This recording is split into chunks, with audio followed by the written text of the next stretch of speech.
लड़ने वाले मार्शल कौम हम लोग ही हैं। कोई भी अगर कोई मुजरिम है तो उसको सजा कौन देगा? कोर्ट। उसको सजा देगा मजिस्ट्रेट। ये कौन होते हैं सजा देने वाले? सारा मुस्लिम युवा और मुस्लिम समाज आप लोगों के साथ खड़ा है। कोर्ट की बात करें तो लगभग 90% केस आदिवासी और मुस्लिम युवाओं के हैं। क्यों? और सबसे पहले मैं दिलीप भाई के लिए, मैं अजमेर से आया हूँ, वहाँ पे मैंने प्रार्थना की थी आपके लिए कि आपको बाबा न्याय दें और इनकी जो भी बीमारी है उसको शिफा मिले, यानी कि परेशानी दूर हो। पहले तो मैंने ये दुआ की। मैं अभी मेरे कॉलोनी में कल ही आने वाला था, लेकिन सबसे बड़ी बात है, देखिए मैं यहाँ आया हूँ इंसानियत के लिए। आप डूंगरपुर के अंदर देख सकते हैं कि जितनी बार भी कोई भी घटनाएं हो रही है डूंगरपुर में, या तो आदिवासी समाज के साथ या मुस्लिम समाज के साथ, ये दोनों ही पीड़ित समाज है।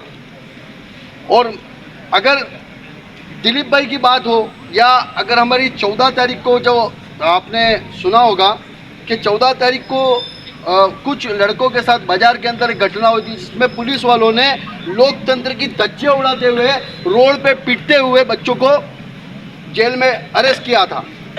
उसी तरीके से सेम वही घटना दिलीप भाई के साथ की गई है आज, और वही घटना दिलीप भाई ने लोकतंत्र की धज्जियां उड़ाते हुए ये की है।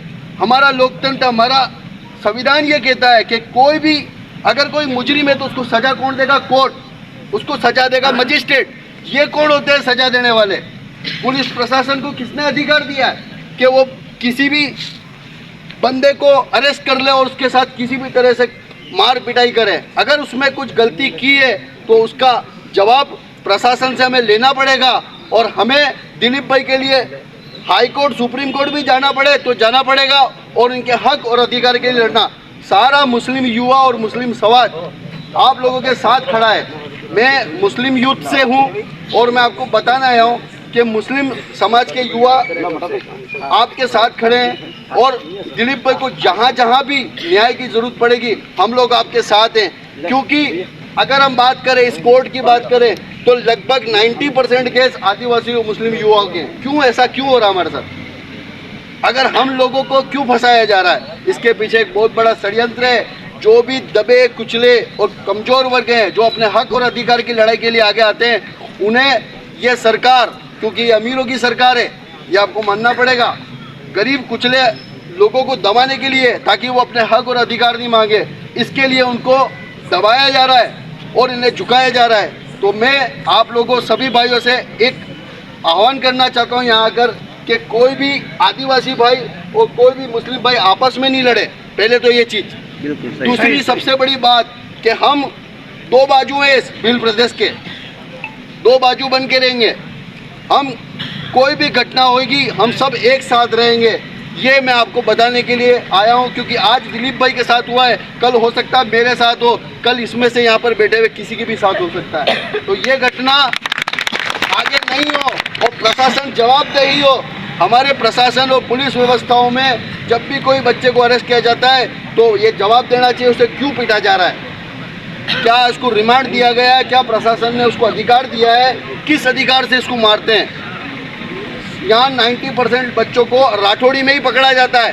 कोई धाराएं अपनी मर्जी से लगाई जाती है कागजों के ऊपर, राठौड़ी में पकड़ के ले जाते। ये शराबी था, ये जुआरी था, ये गंदे काम कर रहा था जानबूझ के, और बच्चे को मार के उसको क्या मालूम किस कागज पे क्या लिखा हुआ है, वो साइन करके आ जाता है और वो फंस जाता है। इसका मेन कारण है शिक्षा की कमी और हमारे अधिकार, हमारे जो लोकतांत्रिक अधिकार है हम इसको नहीं जानते। तो मैं आप लोगों से और आप सभी युवाओं से ये मैं बोलना चाहूँगा, पहले अपने हक और अधिकार की लड़ाई भी हमें लड़नी है और प्रशासन को जवाबदेही बनाना है, क्योंकि प्रशासन को जवाब देना पड़ेगा इस बच्चे के साथ ऐसी घटना क्यों हुई, रात के अंदर इसके अंधेरे में उसको डाला गया क्यों, ऐसा मारा क्यों गया और उसे वेंटिलेटर पे ले जाके छोड़ दिया क्यों, वो उसे वहीं मैं तो ये मानता हूँ कि उसको वहीं मार दिया गया था। बिल्कुल सही, बिल्कुल सही। मेरे को तो ऐसा लगता है वहीं मार दिया। ये तो सिर्फ फॉर्मेलिटी है, अभी जो हो रही है हमारे साथ वो फॉर्मेलिटी है, क्योंकि पहले ही डिसाइड कर दिया। हमारे यही घटना हमारे साथ भी हुई है।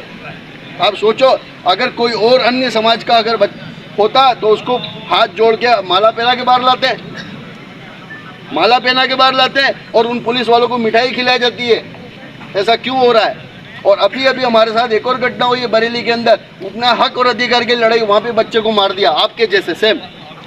ऐसी घटनाएं आदिवासी, मुस्लिम, दलित और पिछड़ों के साथ ही क्यों हो रही है? कहीं ना कहीं हम सबको सोचना पड़ेगा। कहीं ना कहीं हम लोगों को गुमराह किया जा रहा है, अपने हक अधिकार से एक दूसरे के खिलाफ दुश्मन बनाया जाता है। क्यों? क्योंकि लड़ने वाले मार्शल कौम हम लोग ही हैं।